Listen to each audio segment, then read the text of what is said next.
तर ही दृश्य आपण सध्या पाहतोय की अगदी कारला रिक्षाला या एसी बेस्ट बसनं चिरडलं.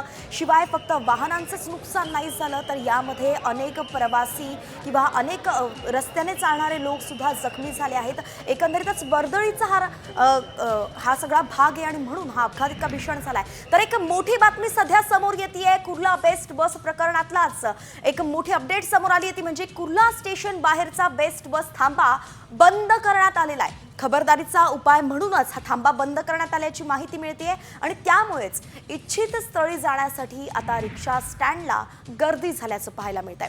कुर्ल्यामधून प्रवास करताना दोन ऑप्शन्स आहेत. एक म्हणजे बेस्ट बस आहे आणि दुसरा रिक्षा. तर बेस्टला खूप गर्दी होत असते परंतु आता बेस्टचा अपघात झालाय आणि म्हणूनच खबरदारीचा उपाय म्हणून कुर्ला स्टेशनचा बेस्ट बसचा थांबा बंद करण्यात आलेला आहे.